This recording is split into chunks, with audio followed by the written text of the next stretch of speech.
তওবা কাকে বলে, ঠিক আছে না, এটা আপনাদের সামনে একটু আলোচনা করি। তওবাটা হচ্ছে একটা গল্প বলি আমাদেরকে, যে একজন মা, গ্রামের দিকে আপনারা জানেন যে অনেক সময় শীতের শেষে, যখন শীত শেষ হয়ে গেল, এরপরে যত চাদর কাঁথা, হ্যাঁ, এগুলো সব গরম পানিতে জাল দিয়ে শুকিয়ে ভাঁজ করে তুলে রাখা হয় পরের বছর শীতের জন্য, ঠিক আছে।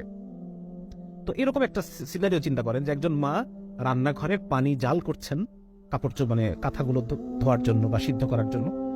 তো এমন সময় সেই মায়ের হয়তো টয়লেটের প্রয়োজন হয়েছে বা অন্য কোনো কিছুর জন্য উনি কি মনে হয়েছে উনি চলে গেছেন সে কাজটা করার জন্য। ওখানে পানি কিন্তু টকবক করে ফুটছে।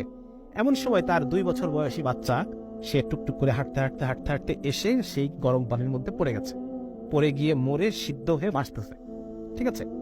এখন ওই মা রান্নাঘরে প্রথম পা দিয়ে চুলার দিকে, মানে ওই পাতিলের গরম পানির যে পাতিল, সেই ডেকচি, সেদিকে তাকিয়ে এই মায়ের প্রথম ফিলিংসটা কি হবে?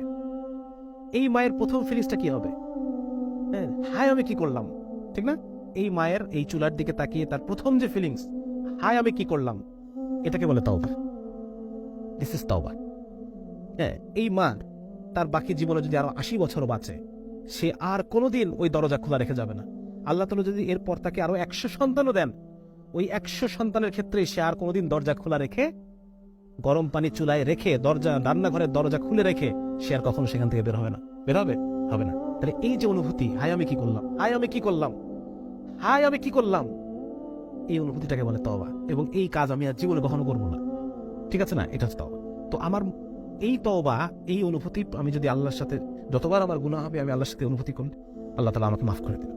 এবং আলেমরাই কথা বলেন যে বান্দার মধ্যে এই তওবার অভ্যাস আছে, আল্লাহ তাআলা একটা সময় তাকে গুনাহ ছাড়িয়েই দেবেন ইনশাআল্লাহ তাআলা। আল্লাহ তাআলা আমাকে ছাড়ার পরিবেশ তৈরি করে দেবেন, ছাড়ার পরিবেশ তৈরি করে দেবেন, আমার জন্য গুনাহ করাকে কঠিন করে দেবেন। আমরা দোয়া করবো আল্লাহর কাছে, আল্লাহ আপনি আমার জন্য নেক আমল করাকে সহজ করে দেন, গুনাহ করাকে আমার জন্য কঠিন করে দেন, যেন আমি গুনাহ করতে না পারি।